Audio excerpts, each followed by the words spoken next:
പ്രിയ കൂട്ടുകാരെ നമസ്കാരം. Puthuppally today live ന്യൂസിലേക്ക് എല്ലാവർക്കും സ്വാഗതം. അങ്ങനെ ഇലക്ഷന്റെ ആരവങ്ങളെല്ലാം ഒഴിഞ്ഞ് പുതിയ മെമ്പർമാരെല്ലാം വന്നിരിക്കുകയാണ്. അതുപോലെ പുതുപ്പള്ളി മാത്രമല്ല, തദ്ദേശ സ്വയംഭരണ സ്ഥാപനങ്ങളിൽ എല്ലായിടത്തും പുതിയ മെമ്പർമാരൊക്കെ വന്നു. അപ്പോൾ അവർ 21-ാം തീയതി പുതിയ ഭരണസമിതി അധികാരത്തിൽ വരികയാണ്. നമ്മളെ സംബന്ധിച്ച് ഒരു വാർഡിലെ മെമ്പർ എന്നൊക്കെ പറഞ്ഞാൽ നമുക്ക് ഒരുപാട് പ്രതീക്ഷകളുണ്ട്. നമ്മുടെ വാർഡിലെ പേർക്കുള്ള ഒരുപാട് വികസന പ്രവർത്തനങ്ങളെല്ലാം മെമ്പർമാർ ചെയ്യുമെന്നുള്ള പ്രതീക്ഷയോടുകൂടിയാണ് നമ്മൾ ഇവരെ എല്ലാം നോമിനേറ്റ് ചെയ്ത് പഞ്ചായത്തിലേക്ക് വിടുന്നത്. എന്നാൽ ഈ പഞ്ചായത്തിലേക്ക് വിടുന്ന മെമ്പർമാർ നമ്മുടെ വാർഡിൽ വേണ്ടത്ര കാര്യങ്ങൾ ശ്രദ്ധിക്കാതെ വരുമ്പോഴത്തേനാണ് അവരൊക്കെ പിന്നെ ഓരോ ഇലക്ഷനിലൊക്കെ നിൽക്കുമ്പോഴത്തേന് അവർക്ക് പരാജയങ്ങളൊക്കെ സംഭവിക്കുകയൊക്കെ ചെയ്യുന്നത്. അപ്പോൾ അത് എല്ലാം നമ്മൾ ഒരു വാർഡിലെ ജനങ്ങളുമായിട്ട് അവരുടെ ഏറ്റവും കൂടുതൽ സമീപനത്തിലും എല്ലാം ഉണ്ടാകുന്ന വ്യത്യാസങ്ങളൊക്കെ കൊണ്ടാണ് അവർക്കൊക്കെ വോട്ടുകൾ കുറയുകയൊക്കെ ചെയ്തുകൊണ്ടിരിക്കുന്നത്. എന്നാൽ നമുക്കറിയാം, കഴിഞ്ഞ ദിവസം മാങ്ങാനത്താണ് ഒരു സ്ഥാനാർത്ഥി ഒരു പോസ്റ്റർ പോലുമില്ലാതെ പ്രചരണം നടത്തി അവിടെ ജയിച്ചത്. രണ്ട് പ്രഗത്ഭന്മാരായ സ്ഥാനാർത്ഥിമാർ നിൽക്കുന്നതിൻ്റെ ഇടയിലാണ് സ്വതന്ത്രനായിട്ട് മത്സരിച്ച് ജയിച്ചത്. അപ്പോൾ ഒരു സ്ഥാനാർത്ഥി എന്ന് പറയുന്ന ഒരു വാർഡിൽ നിൽക്കുമ്പം തന്നെ ജനങ്ങളുടെ മനസ്സിൽ ഒരു അദ്ദേഹത്തെ പറ്റി ഒരു കാഴ്ചപ്പാടുണ്ട്. ഏറെക്കുറെ 1000-1300 വോട്ടൊക്കെയാണ് ഒരു വാർഡുകളിലൊക്കെ വരുന്നത്. അപ്പോൾ അതനുസരിച്ച് വരുമ്പോഴത്തേന് ആ ഒരു വലിയ ആരവങ്ങളോ വലിയ ബഹളങ്ങളോ വലിയ ഒച്ചപ്പാടുകളോ ഒന്നും ഇല്ലാതെ പോകുന്ന ചില സ്ഥാനാർത്ഥിമാരാണ് വിജയം കൊണ്ട് പോകുന്നത്. അത് ജനങ്ങളുടെ മനസ്സിൽ അവർക്കുള്ള സ്വാധീനമാണ്. അപ്പോൾ നമുക്ക് ഈ പുതിയ മെമ്പർമാർ വരുമ്പോഴത്തേനും നമ്മുടെ വാർഡുകളിൽ എന്തൊക്കെ വേണമെന്നുള്ളതിനെ പറ്റി നമുക്കൊരു കാര്യങ്ങൾ നമുക്ക് അവരുടെ ശ്രദ്ധയിൽപ്പെടുത്താനും അവർ നമ്മളോട് സഹകരിക്കാനും അതുപോലെ ആ വാർഡിൽ ഒരു കൂട്ടായ പ്രവർത്തനങ്ങൾ ഉണ്ടെങ്കിൽ മാത്രമേ ആ വാർഡിന് പുരോഗതി ഉണ്ടാകത്തുള്ളൂ. അതിന് എന്തൊക്കെ കാര്യങ്ങളാണ് ഒരു മെമ്പറായിട്ട് ജയിച്ച് വന്നു കഴിഞ്ഞാൽ അവർ ചെയ്യണമെന്നുള്ളതിനെ പറ്റി എൻ്റെ ചെറിയ ഒരു അറിവിൽപ്പെട്ട കുറച്ച് കാര്യങ്ങളാണ് ഞാൻ നിങ്ങൾക്ക് പറയുന്നത്. അപ്പോൾ അത് നിങ്ങൾക്ക് സ്വീകരിക്കുകയും ചെയ്യാം, അല്ലെങ്കിൽ നിരസിക്കുകയും ചെയ്യാം. അതുപോലെ നമ്മുടെ പൊതുജനത്തിന് എന്തെങ്കിലും മെമ്പർമാർ ചെയ്യേണ്ട കാര്യങ്ങളുണ്ടെങ്കിൽ നിങ്ങൾക്ക് അത് അവരുടെ ശ്രദ്ധയിൽപ്പെടുത്തുകയും ചെയ്യാം. അപ്പോൾ നമുക്ക് ആദ്യം ഒരു മെമ്പർ നമ്മുടെ വാർഡിൽ വന്നു കഴിഞ്ഞാൽ എന്താ ചെയ്യേണ്ടതെന്നുള്ളതിനെ പറ്റി പറയാം. എൻ്റെ ഒരു അഭിപ്രായത്തിൽ പറയുന്നത്, നമുക്ക് ആദ്യമായിട്ട് ഒരു മെമ്പർ എന്ന് പറയുന്ന ആൾ ഒരു ഡാറ്റ കളക്ട് ചെയ്യണം. എന്ന് പറഞ്ഞാൽ നമ്മുടെ വാർഡിൽ ഏകദേശം 1000 വീടാണ് നമ്മുടെ വാർഡുകളിലുള്ളതെങ്കിൽ ആ വാർഡുകളിൽ പിന്നെ നമുക്ക് താമസക്കാരുടെ മുഴുവൻ ഒരു ഡേറ്റ അവർ കളക്ട് ചെയ്യണം. എത്ര ഓരോ വീട്ടിൽ എത്ര അംഗങ്ങളുണ്ടാണ്, അതുപോലെ അതിൻ്റെ അവിടെ പ്രായമുള്ളവർ, അതുപോലെ ആ വീട്ടിലെ രോഗികളായിട്ടുള്ളവർ, അതുപോലെ ആ വാർഡിൽ വീടുകളുടെ ഒരു ലിസ്റ്റ് എടുക്കണം. അതിൻ്റെ അകത്ത് വീടില്ലാത്ത ആൾക്കാരുണ്ട്, അതുപോലെ തീർത്തും മോശപ്പെട്ട അവസ്ഥയിൽ കിടക്കുന്നുണ്ട്, അതുപോലെ രോഗികളായിട്ടുള്ള ആൾക്കാരുണ്ട്, അതുപോലെ വിദേശത്ത് മക്കളുള്ള ആൾക്കാരുണ്ട്. ചിലപ്പം പ്രായമുള്ള അച്ഛനും അമ്മയൊക്കെ മാത്രമേ വീടുകളിൽ കാണത്തുള്ളൂ. അപ്പം അതിനെപ്പറ്റി എല്ലാം കൂടെ ഒരു ഡേറ്റ കളക്ട് ചെയ്ത് ഒരു മെമ്പർ എപ്പോഴും കൈവശം വെക്കുന്നത് നല്ലതായിരിക്കും. ഒന്നാമത്തെ കാര്യമാണ്. രണ്ടാമതെന്ന് പറയുന്നത്, നമ്മുടെ ആ വാർഡുകളിൽ ഒരുപാട് ആശാ വർക്കർമാർ കാണും. ചിലപ്പോൾ ആ വാർഡിൽ അംഗൻവാടി ഉണ്ടായിരിക്കും, അവിടുത്തെ ടീച്ചർമാർ കാണും. അതുപോലെ അവിടെ സമുദായത്തിൻ്റെ എന്തെങ്കിലും സ്ഥാപനങ്ങൾ, പള്ളി, അമ്പലങ്ങൾ ഉണ്ടെങ്കിൽ അവരുടെ ഒരു ലിസ്റ്റ്, അതുപോലെ അതിൻ്റെ ഭാരവാഹികളുടെ ലിസ്റ്റ്, അതുപോലെ ആ വാർഡിൽ സന്നദ്ധ സംഘടന പ്രവർത്തകരുണ്ട്. എന്ന് പറഞ്ഞാൽ നമുക്കറിയാം, ഓരോ വാർഡിലൊക്കെ പെട്ടെന്നൊരു ആവശ്യം വന്നാൽ അവർ ഓടിയെത്തുന്ന അങ്ങനെയുള്ള പ്രവർത്തനങ്ങളുണ്ട്. അവരുടെ എല്ലാം ലിസ്റ്റുകളെ, ഫോൺ നമ്പറുകളെല്ലാം ഒരു മെമ്പർ കളക്ട് ചെയ്ത് വെക്കുകയാണെന്നുണ്ടെങ്കിൽ അത് ഒരുപാട് ആൾക്കാർക്ക്, എന്ന് പറഞ്ഞാൽ മെമ്പറിനെ സംബന്ധിച്ച് പെട്ടെന്നൊരു വാർഡിൽ എന്തെങ്കിലും പെട്ടെന്നൊരു ആവശ്യം വന്നു. ഇപ്പോൾ കഴിഞ്ഞ ഇടയ്ക്ക് നമുക്ക് പറയാം, കൈതപ്പാടത്ത് ഒറ്റ മഴ പെയ്തപ്പോൾ ഒരു പ്രളയ സമാനമായ ഒരു അന്തരീക്ഷമാണ്. അങ്ങനെ വരുന്ന സമയത്ത് നമുക്ക് രാത്രിയിലാണ് ഇത് സംഭവിക്കുന്നത്. ഒറ്റ രാത്രിയിൽ വൈകിട്ട് കിടന്നുറങ്ങി കഴിയുമ്പോഴത്തേന് പെട്ടെന്ന് വീട്ടിൽ വെള്ളം കയറുകയാണ്. അന്നേരം അവരെ സംബന്ധിച്ച് പെട്ടെന്ന് അവരെ ആദ്യം വിളിക്കുന്ന വാർഡ് മെമ്പറാണ്. വാർഡ് മെമ്പറെ സംബന്ധിച്ച് വിളിക്കുമ്പോഴത്തേന് അവിടെ കൂടുതൽ പരമാവധി ആൾക്കാരെ ആ സമയത്ത് എത്തിക്കുക എന്നുള്ളതാണ്. കാരണം അത് പിന്നീടാണ് പോലീസും ഫയർഫോഴ്സും ഒക്കെ വരുന്നത്. അപ്പോൾ അതിനു വേണ്ടി കളക്ട് ചെയ്യാൻ വേണ്ടി ആ ഭാഗത്ത് ഇങ്ങനെ പ്രവർത്തിക്കുന്ന കുറേ ആൾക്കാർ, സന്നദ്ധ പ്രവർത്തകരുടെ എല്ലാം നമ്പറുകൾ കളക്ട് ചെയ്യുക. പിന്നീട് ഒരു കാര്യമെന്ന് പറയുന്നത്, നമ്മുടെ ഇപ്പം വാർഡിൽ ഉണ്ടാകുന്ന പ്രധാനപ്പെട്ട ഇഷ്യൂസ് എന്തൊക്കെയാണെന്നുള്ളത് അതൊരു മെമ്പർ ശരിക്കും മനസ്സിലാക്കേണ്ടതാണ്. അവിടെ ചില വാർഡുകൾ, ഇപ്പം എൻ്റെ വാർഡിനെ സംബന്ധിച്ചെന്ന് പറഞ്ഞാൽ കുടിവെള്ളമാണ് ഇവിടുത്തെ ഏറ്റവും വലിയൊരു പ്രശ്നമായിട്ട് നിൽക്കുന്നത്. എന്ന് പറഞ്ഞ പോലെ പുതുപ്പള്ളി ഗ്രാമപഞ്ചായത്തിൻ്റെ ആണെങ്കിലും മറ്റ് ഞാനീ പറയുന്നത് പൊതുവായിട്ടുള്ളതാണ്. പുതുപ്പള്ളി പഞ്ചായത്ത് മാത്രമല്ല, എല്ലാ മെമ്പർമാരുടെയും കൂടെ ഒരു അറിവിലേക്കാണ്. അതുപോലെ നമ്മുടെ ആ വാർഡിലെ പ്രധാനപ്പെട്ട ഇഷ്യൂസ് എന്ന് പറഞ്ഞില്ലേ, ചിലപ്പം റോഡുകളുടെ പ്രശ്നമായിരിക്കും.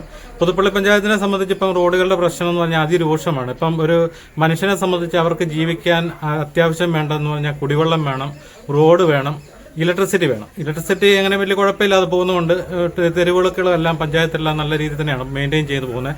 അതുകൊണ്ട് ആ പ്രശ്നങ്ങളോ കാര്യങ്ങളൊന്നുമില്ല. എങ്കിലും കുടിവെള്ളത്തിന്റെ പ്രശ്നം വലുതാണ്. അപ്പോൾ അതിനുവേണ്ടിയാണ് പുതുപ്പള്ളി ഗ്രാമപഞ്ചായത്തിലെ വഴികളെല്ലാം പൊട്ടിച്ച് ജലജീവൻ മിഷൻ ഇട്ടിരിക്കുന്നത്. അപ്പോൾ ആ വഴികളുടെ പ്രശ്നങ്ങൾ, ആ വാർഡുകളെ സംബന്ധിച്ച് എന്തുമാത്രം പ്രശ്നങ്ങളുണ്ട്, അത് ഏതൊക്കെ രീതി പരിഹരിക്കാമെന്നുള്ളതിനെ പറ്റി ഒരു കാഴ്ചപ്പാട് മെമ്പർക്ക് വേണം. അതോടൊപ്പം തന്നെ ആ വാർഡിലെ ഡ്രെയിനേജിന്റെ പ്രശ്നങ്ങൾ എന്ന് പറഞ്ഞാൽ ഏറ്റവും കൂടുതലും മലിനജലങ്ങൾ ഒഴുകുന്ന സ്ഥലങ്ങൾ, അതുപോലെ ഒരുപാട് വേസ്റ്റ് നിക്ഷേപിക്കുന്ന സ്ഥലങ്ങൾ, അതെല്ലാം മെമ്പറെ സംബന്ധിച്ച് ആ വാർഡിലെ മുഴുവൻ കാര്യങ്ങളും അവിടുത്തെ ബന്ധപ്പെട്ട ആൾക്കാരുമൊക്കെ ആയിട്ട്, അതുപോലെ ഗ്രാമസഭകൾ കൂടുന്ന സമയത്ത് പണ്ട് ഗ്രാമസഭകളിൽ എന്നൊക്കെ പറഞ്ഞാൽ ഇഷ്ടംപോലെ ആൾക്കാർ വരുമായിരുന്നു. ഇപ്പം ആർക്കും ഒന്നിനും സമയമില്ല. കാരണം ഗ്രാമസഭയൊക്കെ കൂടുമ്പോഴത്തേന് കുറച്ച് ആൾക്കാർ മാത്രമേ പറയുന്നുള്ളൂ. അതുകൊണ്ട് പഞ്ചായത്തിലെ കാര്യങ്ങളൊന്നും വേണ്ടത്ത വിധത്തിൽ ജനങ്ങളിലേക്ക് എത്തുന്നില്ല എന്നുള്ളത് ഏറ്റവും വലിയൊരു പരാജയ കാരണമായിട്ട് വരുന്നുണ്ട്. അതിനെ സംബന്ധിച്ച് മിക്ക മെമ്പർമാരും ചെയ്യുന്നതെന്ന് പറഞ്ഞാൽ ഒരു വാട്സപ്പ് ഗ്രൂപ്പ് കളക്ട് ചെയ്യാന്നുള്ളത്. ഏറെക്കുറെ 1000-1300 പേരെന്നൊക്കെ പറഞ്ഞാലും വാട്സപ്പ് ഗ്രൂപ്പുകളിലൊക്കെ 1-2 ഗ്രൂപ്പ് കാണലും ക്രിയേറ്റ് ചെയ്യുകയാണെന്നുണ്ടെങ്കിലും നമുക്ക് അത്യാവശ്യം വേണ്ടപ്പെട്ട കാര്യങ്ങളൊക്കെ പൊതുജനങ്ങളിലേക്ക് എത്തിക്കാൻ പറ്റും.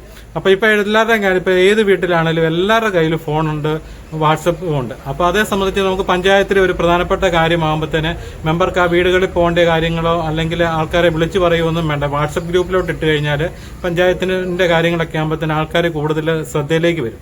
ഇപ്പോൾ ഞാനിപ്പം പറഞ്ഞു വന്നത് എൻ്റെ വാർഡിൽ ഇപ്പം ഇത്രയും വർഷമായിട്ട് ഞങ്ങളുടെ വാർഡിൽ മെമ്പറുണ്ട്. വാട്സപ്പ് ഗ്രൂപ്പ് എന്ന് പറയുന്ന ഒന്നുമില്ല. ഞങ്ങളുടെ വാർഡിലെ ഒരു കാര്യങ്ങളും പോലും അറിയുന്നില്ലെന്നുള്ളതാണ്. ഒരു ജനങ്ങൾ പക്ഷേ പുതുപ്പള്ളിയിലെ മിക്ക വാർഡുകളിലുണ്ട് കേട്ടോ. മിക്ക വാർഡുകളിലും നല്ലപോലെ ഈ കാര്യങ്ങളൊക്കെ ജനങ്ങളിൽ എത്തിക്കുന്ന മെമ്പർമാരുണ്ട്. ഞാൻ അവരെ അഭിനന്ദിക്കുകയാണ്. കാരണം അവരൊക്കെ ചെയ്യുന്നത് നല്ല പ്രവർത്തികളാണ്. അപ്പോൾ അതുപോലെ ഇപ്പം എൻ്റെ വാർഡിനെ സംബന്ധിച്ച് വളരെ ആ കാര്യത്തിൽ അവർ പറയുന്നത് മെമ്പർക്ക് വാട്സപ്പ് അറിയത്തില്ല, വാട്സപ്പ് ഉപയോഗിക്കാൻ അറിയത്തില്ല എന്നൊക്കെ പറയുന്നത്. അങ്ങനെയുള്ളവരൊന്നും ദൈവത്തെ ഓർത്ത് ഇങ്ങനെയുള്ള ഈ മെമ്പർ സ്ഥാനത്തേക്കൊന്നും മത്സരിക്കാൻ പോലും നിൽക്കരുത്. കാരണം ഇനിയിപ്പം മുന്നോട്ട് വരുന്നത് മുഴുവൻ സോഷ്യൽ മീഡിയ യുഗങ്ങളാണ്. ഏത് കാര്യങ്ങളും നമ്മൾ അപ്ഡേറ്റ് ആയിരിക്കണം. അതിനുവേണ്ടിയുള്ള കാര്യങ്ങളൊക്കെ അതുപോലെ മെയിൽ അയക്കാനും അതുപോലെയുള്ള എല്ലാ കാര്യങ്ങളും എല്ലാം വരുന്നത് ഫോൺ വഴി എല്ലാം അങ്ങനെയാണ്. ഇപ്പം അത് പ്രായമുള്ളവർ തന്നെ ഇപ്പം മൊബൈൽ ഫോൺ ഇഷ്ടം പോലെ അവരെല്ലാം അത് പഠിച്ചിരിക്കുകയാണ്. അപ്പോൾ അങ്ങനെ വരുമ്പോൾ വാട്സാപ്പ് ഉപയോഗിക്കാൻ അറിയാൻ വേണ്ടെന്നൊക്കെ പറയുന്നത് ഏറ്റവും വലിയ അതൊരു വിഡ്ഢിത്തരമായിട്ടാണ് ഞാൻ കണക്കാട്ടുന്നുള്ളൂ. ഇനിയിപ്പോൾ അവരെ ആക്ഷേപിച്ചിട്ടൊന്നും കാര്യമൊന്നുമില്ല. ഇപ്പം വന്ന് കഴിഞ്ഞ കാര്യമാണ് ഞാൻ പറയുന്നത്. അപ്പോൾ അത് കറക്റ്റായിട്ട് ജനങ്ങളിലേക്ക് എത്തിക്കുക എന്നുള്ള പഞ്ചായത്തിലെ ഏത് കാര്യങ്ങളുണ്ടെങ്കിലും നേരത്തെ എന്നൊക്കെ പറഞ്ഞത് ഈ ആനുകൂല്യങ്ങളൊക്കെ കൊടുക്കുന്നതിന് 2 ദിവസം മുമ്പ് നമ്മളെ വിളിച്ച് പറയും, ഇന്ന പോലെ സംഭവം ഉണ്ട്, നിങ്ങൾ കൊണ്ടുപോയി വരാം. അന്നേരം ഏതെങ്കിലും വില്ലേജ് ഓഫീസിൽ നിന്ന് എന്തെങ്കിലും സർട്ടിഫിക്കറ്റ് വേണമായിരിക്കും, അത് അക്ഷയ അങ്ങനെ വരാം. നമ്മൾ അവിടെ ചെന്ന് കഴിയുമ്പോൾ അക്ഷയ കൊടുത്ത് കഴിയുമ്പോൾ അത് 2 ദിവസം എടുക്കുമെന്ന് പറയുമ്പോൾ നമുക്കിത് കിട്ടത്തില്ല. പിന്നെ മെമ്പറുമായിട്ട് ബന്ധപ്പെട്ട കുറച്ച് ആൾക്കാർക്ക് മാത്രമേ ആനുകൂല്യങ്ങൾ കിട്ടുന്ന അതൊക്കെ ഒരു കാലഘട്ടം ഉണ്ടായിരുന്നു. പക്ഷേ ഇനി അതൊന്നും ചെലവാകത്തില്ല. പൊതുജനങ്ങളുടെ അരികില് പഞ്ചായത്തിന്റെ ഏത് ആനുകൂല്യങ്ങൾ ഉണ്ടെങ്കിലും പൊതുജനങ്ങൾ അറിയുകയും ചെയ്യണം. അത് ചോദിച്ചു മേടിക്കാനുള്ള അവകാശം നിങ്ങൾക്ക് എല്ലാവർക്കും ഉണ്ട്. അപ്പോൾ അതെല്ലാം മെമ്പർമാർ ഒരു പരിധി വരെ ഈ കാര്യത്തിലൊക്കെ ഒരു ശ്രദ്ധ വരുത്തുന്നത് എപ്പോഴും നല്ലതാണ്. അതുപോലെ ഒരു മെമ്പർമാർ അറിഞ്ഞിരിക്കേണ്ട കാര്യമാണ്, നമ്മുടെ വാർഡുകളിലൊക്കെ ഓരോരോ പ്രൊജക്റ്റുകളൊക്കെ വന്നിട്ട് അത് പാതി വഴിക്ക് മുടങ്ങിക്കിടക്കുന്നതൊക്കെ ഉണ്ട്. അപ്പോൾ അത് നേരത്തെ ഇരുന്ന ചിലപ്പോൾ മെമ്പർമാർ അത് പകുതിയാക്കി വെച്ചിരിക്കുകയായിരിക്കും. അപ്പോൾ അത് ബാക്കി അത് രാഷ്ട്രീയ വിരോധമൊന്നും അതിൻ്റെ അകത്ത് പാടില്ല. കാരണം ഒരു മെമ്പറായിട്ട് വന്നു കഴിഞ്ഞാൽ അവിടെ യാതൊരു എന്ന് പറഞ്ഞാൽ നമ്മുടെ മെമ്പറാണ്. അത് വോട്ട് ചെയ്താലും വോട്ട് ചെയ്താലും ചെയ്തില്ലേലും എല്ലാം നമ്മുടെ മെമ്പറാണ്. അപ്പോൾ ആ വാർഡിലെ ജനങ്ങൾ യാതൊരു വിരോധങ്ങളും ഈ ഒരു കാര്യത്തിൽ മെമ്പറുടെ ഭാഗത്തുനിന്ന് ഉണ്ടാകാൻ പാടില്ല.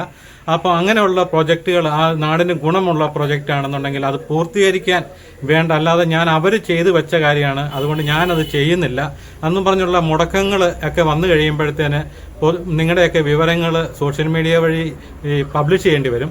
അതുകൊണ്ട് ഇങ്ങനെയുള്ള കാര്യങ്ങൾ വരുമ്പം അത് നാടിന് ഗുണമുള്ള കാര്യമാണെന്നുണ്ടെങ്കിൽ നിങ്ങൾ തീർച്ചയായിട്ടും അതിൻ്റെ പിന്തുടർച്ച, അതിനെ ചെയ്യാൻ പറ്റുന്ന കാര്യങ്ങൾ എന്താണെന്നുള്ളത് അത് അന്വേഷിക്കണം. ഞാൻ ഇന്ന് ഒരു പുതുപ്പള്ളിയിലെ ഒരു മെമ്പറെ ഞാൻ കണ്ടായിരുന്നു. അപ്പോൾ അദ്ദേഹം ഈ പ്രാവശ്യം മത്സര രംഗത്തൊന്നുമില്ല. എന്നാലും അദ്ദേഹം എന്നോട് പറഞ്ഞത് ഞങ്ങൾ പോകുന്ന വഴി ചില മോശമായിരുന്നു. അപ്പം ഞാൻ പറഞ്ഞു ഇതൊക്കെ എത്ര കോടി രൂപ ഉണ്ടല്ലോ പുതുപ്പള്ളിയിലെ വഴികളൊക്കെ റീസ്റ്റോർ ചെയ്യുന്ന പറഞ്ഞപ്പോഴത്തേന് അദ്ദേഹം പറഞ്ഞത് പഞ്ചായത്ത് പണ്ടൊരു ഫണ്ട് ഉണ്ടായിരുന്നു, ഏതാണ്ട് 9.5 കോടി രൂപ വഴികളെല്ലാം റീസ്റ്റോർ ചെയ്യാന്നൊരു ഫണ്ടുണ്ട്. അപ്പം അങ്ങനെ ഒരു ഫണ്ട് വന്ന് കിടക്കുന്നുണ്ട്. പക്ഷെ അതിനെപ്പറ്റിയുള്ള പേപ്പർ വർക്കുകളും കാര്യങ്ങളൊന്നുമില്ല. അത് ഇനി തപ്പിയെടുക്കണം. അതൊരു തപ്പിയെടുത്തിട്ട് അതിൻ്റെ ആ ഫണ്ട് ലാപ്സായി പോയോ അല്ലെ ആ ഫണ്ട് ഇനി പ്രയോജനപ്പെടുത്താൻ പറ്റുമോ ഇല്ലെന്നൊക്കെ അറിയാൻ പറ്റും. അങ്ങനെയുള്ള മനസ്സുള്ള മെമ്പർമാരായിരിക്കണം. അപ്പോൾ അങ്ങനെ നമുക്ക് വേണ്ട വാർഡുകളിൽ വേണ്ട എന്ത് പുരോഗതിക്ക് ആവശ്യമായ കാര്യങ്ങൾ ചെയ്യാൻ ജനങ്ങളോടൊപ്പം നിൽക്കുന്ന ഒരു മെമ്പറെയാണ് ജനങ്ങൾക്ക് ആവശ്യം. അതോടൊപ്പം തന്നെ നമുക്ക് ഈ ആനുകൂല്യങ്ങളൊക്കെ പഞ്ചായത്തിൽ നിന്ന് ഒരുപാട് ആനുകൂല്യങ്ങളൊക്കെ കിട്ടുന്ന അർഹതപ്പെട്ട കുറേ ആൾക്കാരുണ്ട്. അത് അവരെ പ്രത്യേകം അവരുടെ കാര്യത്തിൽ ഒരു പരിഗണന എടുക്കണം. അവർക്ക് വേണ്ട കാര്യങ്ങളൊക്കെ ചെയ്തു കൊടുക്കാനും അവർക്കൊരു മുൻഗണന ഏത് കാര്യത്തിനും കൊടുക്കാൻ അതൊക്കെ മെമ്പർ കണ്ടെത്തണം. അതുപോലെ ഇതിന് മുമ്പിരുന്ന മെമ്പർമാരുമായിട്ട് അവരുമായിട്ട് ഈ വാർഡിലെ ഇഷ്യൂസ് കാര്യങ്ങളെ എന്തെല്ലാം പ്രശ്നങ്ങളെ കാര്യങ്ങളെ എല്ലാം ഒന്ന് ചർച്ച ചെയ്ത് എല്ലാവരും ഒരു സൗഹൃദത്തിൽ പോവുകയാണെന്നുണ്ടെങ്കിൽ നമുക്ക് ഒരുപാട് ഗുണങ്ങൾ നമ്മുടെ വാർഡിനുണ്ടാവും. ആ വാർഡിനുണ്ടായി കഴിയുമ്പോൾ തന്നെ ഇത് പഞ്ചായത്തിലും അനുഭവപ്പെടും. അപ്പം പഞ്ചായത്തിനും ഒരു പുരോഗതി ഉണ്ടാവും. അപ്പം അങ്ങനെ നമ്മുടെ നാടിന് മൊത്തം ഒരു പുരോഗതി ഉണ്ടാകാൻ വേണ്ടി ഇങ്ങനെയുള്ള കുറച്ച് കാര്യങ്ങളൊക്കെ ഉണ്ട്. ഇതുപോലെ നിങ്ങൾക്കും ഇതുപോലെയുള്ള അഭിപ്രായങ്ങൾ എന്തെല്ലാം ഒരു മെമ്പർ ചെയ്യണമെന്നുള്ള കാര്യങ്ങൾ നിങ്ങളുടെ അറിവിൽപ്പെട്ട കാര്യങ്ങൾ നിങ്ങൾ കമൻറ്റ് ചെയ്യുക. അപ്പം നമുക്ക് ഇനി 21-ാം തീയതി നമ്മുടെ ഭരണസമിതി തെരഞ്ഞെടുപ്പാണ്.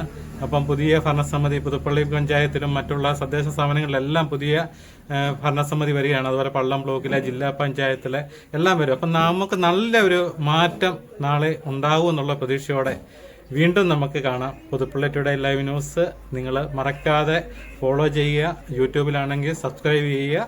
നമുക്ക് വീണ്ടും കാണാം. നന്ദി, നമസ്കാരം.